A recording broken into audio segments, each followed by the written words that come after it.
최근 기관장의 임기가 시작된 에너지 공공기관 두 곳이 있습니다. 한국지역난방공사와 한국에너지공단인데요. 두 기관장의 이력을 들여다보니 한 곳은 고개가 끄덕여지지만 다른 한 곳은 고개를 갸우뚱하게 만듭니다. 산업부 도혜민 기자와 자세하게 살펴보도록 하겠습니다. 네, 도 기자, 이 지역난방공사와 에너지공단 기관장이 비슷한 시기에 바뀐 이유가 있습니까? 네, 사연이 좀 있습니다. 네. 전임자들이 비슷한 시기에 면직됐기 때문인데요. 한국에너지공단 강남은 전 이사장이 지난 5월에, 한국지역난방공사 김경원 전 사장이 지난 6월에 산업부로부터 차례로 면직 처리됐습니다.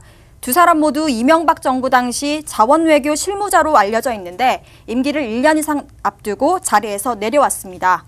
이후 두 기관은 기관장 선임을 위한 임원추천위원회 등을 거쳐서 최근 신임 기관장을 임명했습니다. 기관장들이 불미스러운 일로 중도 하차한 만큼 다음 인사에 관심이 쏠렸는데요. 지난달 1일 한국지역난방공사 사장의 황창화 전 국회 도서관장이 취임했고 지난 8일 한국에너지공단 이사장엔 김창섭 가천대학교 에너지 IT학과 교수가 취임했습니다. 수개월 만에 기관장들이 임명되게 되면서 어떻게 보면은 이제 겨우 기관이 안정화되는 것 같은데 황창화의 지역난방공사 사장에 대한 낙하산 논란이 있다고요. 네, 두 기관장의 네. 이력을 보면서 말씀드리겠습니다. 네. 먼저 김창섭 한국에너지공단 이사장입니다. 김 이사장은 전기공학을 전공한 뒤 에너지관리공단에서 11년 동안 근무했습니다. 이후 한국산업기술대학교와 가천대학교에서 교수로 역임했는데 자타공인 에너지 분야 전문가라고 말할 수 있겠습니다. 그리고 또 하나 짚고 넘어가야 할 부분이 있습니다. 이력 중에 에너지관리공단이라고 있는데요. 사명을 바꾸기 전 한국에너지공단의 이름입니다. 팀장으로 떠났던 에너지공단의 이사장으로서 금이 환영했다고 할 수 있겠습니다. 이에 반해 황창화 한국지역난방공사 사장의 이력은 조금 특이합니다. 토목공학을 전공한 황 사장은 국회의원 보좌관, 노무현 대통령 인수위원회 위원, 국무총리 비서실 비서관 등 주로 정치권에 몸담았기 때문입니다.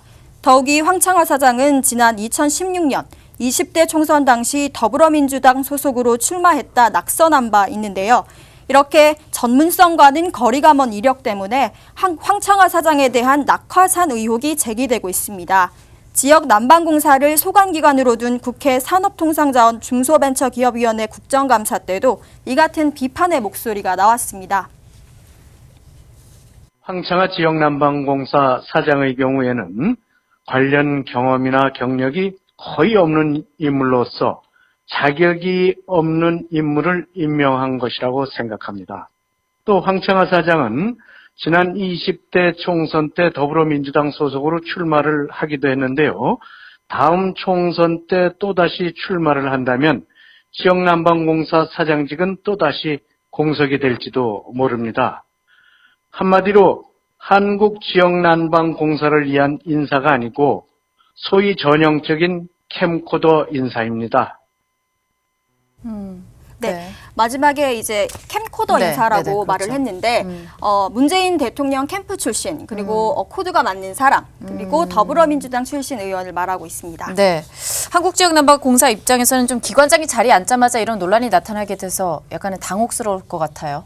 네, 그렇습니다. 네. 황창화 신임 사장이 취임한 지 이제 겨우 한 달이 조금 지났기 때문인데요. 네. 지역난방공사 측에 이 같은 낙하산 논란에 대한 입장을 문의를 했는데 말을 굉장히 아끼는 모습이었습니다. 황창화 사장이 임기를 막 시작한 만큼 황 사장이 경험을 뛰어넘는 능력을 발휘해서 지역난방공사를 잘 이끌어 나가는 모습을 보여주길 기대해야 할 것 같습니다. 네, 앞으로의 행보를 조금 더 기대를 해보도록 하겠습니다. 지금까지 도혜민 기자와 함께했습니다.